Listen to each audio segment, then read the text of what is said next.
semua, Anda bersama Brother Fai di dalam Malam Mistik Bonus.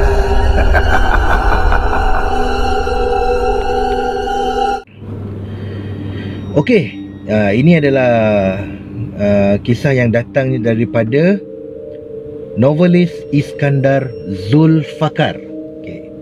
Okey, kisah ni adalah mengenai pesanan ustaz berkaitan alam mistik. Ini adalah ilmu pengetahuan yang sepatutnya kita sama-sama tahulah. Dan Brother Fai akan kongsikan tentang inilah. Assalamualaikum dan salam hormat serta salam sejahtera kepada semuanya. Semoga anda semua sentiasa dalam lindungan Tuhan Yang Maha Kuasa. Pertama, marilah sama-sama kita doa semoga kita semua terlindung dari wabak COVID-19 dan semoga negara kita kembali pulih seperti selalu. Selain itu, saya dengan rendah diri memohon sangat-sangat doa daripada anda semua. Doalah supaya keadaan di Selangor pulih seperti sedia kala dan PKPB di sini berakhir dalam tempoh 14 hari saja. Ya, kita doakan ya sama-sama supaya apa yang berlaku terutama di Sabah dan juga di Selangor, okey, terhapusnya wabak COVID-19 ini. Bila kita tengok ranking di Sabah memang tinggi sekarang ni dan juga di Selangor. Setiap hari ada peningkatan jangkitan COVID-19 ni. Doakan juga supaya saya kuat hadapi PKPB ini. Sunyi sangat rasa seorang diri sebab berjauhan dengan keluarga. Amin, amin ya Allah. Iskandar Zulfakar, engkau rindukan keluarga dan juga bakal isteri. Aku tahu tu. Baiklah, malam ini saya berhajat untuk kongsikan serba sedikit pesanan daripada seorang ustaz yang pernah mengajar saya dulu. Ustaz ni merupakan seorang pengamal perubatan dari Darul Syifa. Saya selalu hadir ketika sesi beliau merawat pesakit. Jadi banyak jugalah ilmu yang sempat beliau ijazahkan kepada saya. Alhamdulillah, rezeki saya juga untuk belajar secara tidak formal. Sehingga ke hari ini, ustaz saya ni masih lagi menjalankan sesi rawatan pada setiap Jumaat malam di Pulau Pinang. Bukan beliau seorang saja sebenarnya. Ada beberapa orang lagi rakan beliau dari Darul Syifa juga yang menjalankan rawatan di situ. Okey, macam ni. Ketika beliau ajar saya serba sedikit ilmu dulu, beliau ada titipkan beberapa pesan kepada saya berkaitan dunia mistik. Saya rasakan pesanan-pesanan beliau ni sangat bermanfaat. Oleh itu, saya nak kongsikan kepada anda semua. Anda pun bolehlah kongsikan artikel ni kerana benda baik harus dikongsikan bersama. Semoga manfaatnya ramai yang akan menerima. Okey, ini merupakan pesanan beliau. Yang pertama, hati-hati dengan mimpi ular. Mimpi ular Ya, betul. Mimpi adalah permainan tidur dan tidak boleh untuk dijadikan hujah dalam membahaskan sesuatu perkara. Namun demikian, ada juga perkara yang sebenarnya adalah petunjuk yang Allah hantarkan melalui mimpi. Mimpi tersebut adalah berkaitan dengan ular. Contohnya dalam mimpi anda tu, anda bermimpi jumpa ular. Kalau sekadar jumpa tak apa lagi.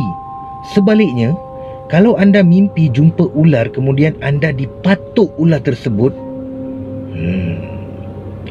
mimpi dipatuk ular bukanlah petanda ada orang datang meminang anda. Sebaliknya, merupakan petanda anda disihir. Contohnya lah, kan, kalau Brother Fai tidur mimpi ular kan, takkanlah ada orang nak meminang aku kot. Kau agak-agak lah, anak dan 6 orang kan. Tak adalah, gurau lah kan. Oleh itu, jangan main-main kalau anda kerap bermimpi dipatuk ular. Segeralah jumpa orang yang pandai dalam bab ni untuk dapatkan rawatan. Yang kedua, hati-hati kalau jumpa harimau putih dalam hutan. Situasinya begini.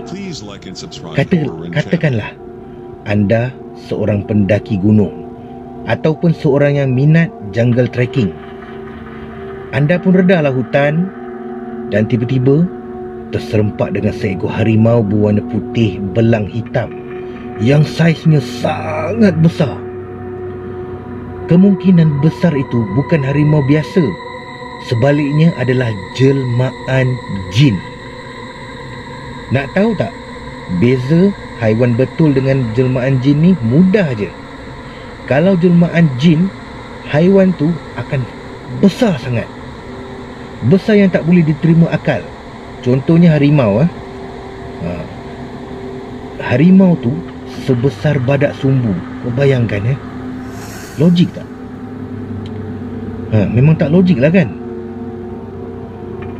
Dan yang ketiga, jangan tidur selepas asar. Selepas waktu asar adalah waktu yang tidak dibenarkan untuk kita tidur. Ini akan memudaratkan kesihatan kita. Jika lelaki yang selalu amalkan tidur lepas asar, ia akan menjejaskan kesihatan fizikal serta mental lelaki tersebut. Kalau perempuan, lagi bahaya. Perempuan yang tidur selepas asar selalunya akan menjadi target jin. Banyak kes yang berlaku, perempuan diganggu sebab selalu kalau tidur selepas asar akan ada kesan lebam seperti digigit pada peha mereka. Ini adalah angkara daripada jin. Yang keempat, ni menarik ni. Siapa pernah buat? Yang keempat ni, jangan mandi bogel. Ini penting. Saya pernah dengar dulu masa sekolah rendah, ada seorang cikgu saya cakap, kalau kita mandi bogel, akan ada jin yang bergayut pada kemaluan kita. Ini untuk lelaki lah. Perempuan pun bahaya juga sebenarnya. Jin pun ada nafsu. Dan jin lagi mudah usia anda mandi sebab anda tak nampak dia. Allah jelaskan dalam surah Al-A'raf ayat 27 bahawa jin itu melihat kita di suatu tempat di mana kita tidak dapat melihat mereka. Jadi kalau anda mandi bogel, jin akan menghendap anda dan akan jatuh cinta pada anda. Kebiasaannya perempuan lah. Jarang kes jin betina tersuka pula pada lelaki. Okey, apa akan jadi jika jin jatuh cinta pada anda? Salah satu kesannya adalah percintaan anda selalu tak menjadi. Sebagai contoh, anda ni asyik gagal je dalam percintaan. Padahal dah plan cantik dah, nak naik pelamin dah pun, tiba-tiba gagal. Kemudian apabila anda dah move on, anda nak kahwin dengan orang lain pula, tup-tup jadi benda yang sama juga. Kalau jadi kes macam ni berulang kali, cuba pergi jumpa perawat. Mungkin ada jin yang cuba untuk gagalkan usaha anda untuk berkahwin. Sebab apa? Sebab dia jatuh cinta pada anda. Jadi dia akan pastikan tidak ada seorang lelaki pun boleh memiliki anda. Jangan main-main. Kes macam ni banyak direkodkan tau. Yang kelima adalah mengenai garam. Garam bagi anda mungkin benda biasa lah kan. Mungkin anda sangka garam cuma bahan untuk menambahkan perisa pada makanan. Tahukah anda bahawa garam adalah bahan yang sangat ditakuti oleh jin? Oleh sebab itulah ramai perawat gunakan garam untuk merawat serta untuk pagar rumah daripada jin. Jin takut garam kerana bahan tu tidak sesuai dengan fizikalnya. Jadi bolehlah taburkan garam di sekeliling rumah anda sambil baca ruqyah untuk tujuan pagar kawasan rumah anda. Bukan saja jin tak masuk, siput babi pun tak datang. Jadi selamatlah pokok bunga isteri-isteri anda ni. Yang keenam, mimpi disetubuhi.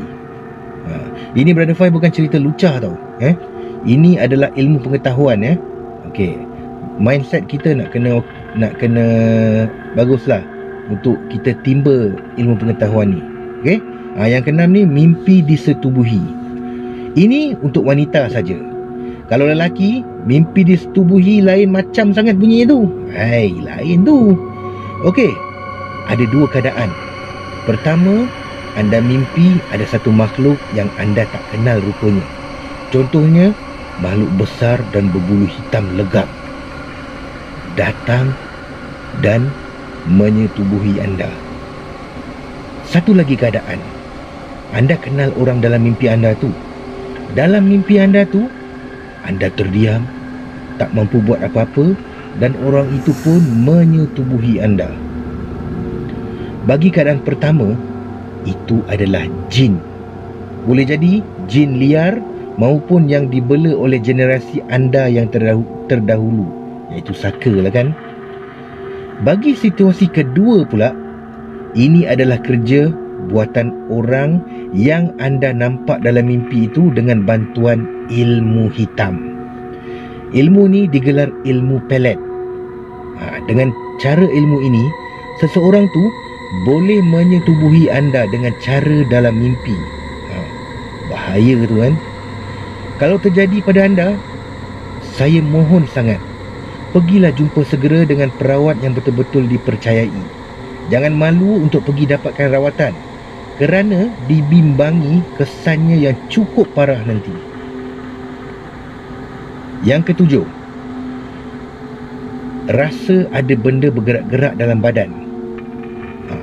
Kelebihan yang ada pada jin adalah mampu masuk serta bergerak dalam tubuh anda, termasuklah dalam salur darah anda. Dia boleh bergerak juga. Jadi, kalau anda rasa badan macam berat sangat, ataupun rasa sakit-sakit dalam badan, serta rasa seperti ada benda bergerak-gerak dalam badan anda, jangan biarkan. Pergi dulu ke hospital. Kalau hospital tak boleh diagnose, carilah perawat alternatif yang boleh dipercayai.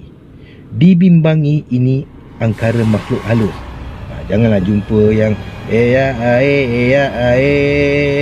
nenek boleh kasih baik. Janganlah kan. Jumpalah yang elok kan, ustaz ke apa ke kan.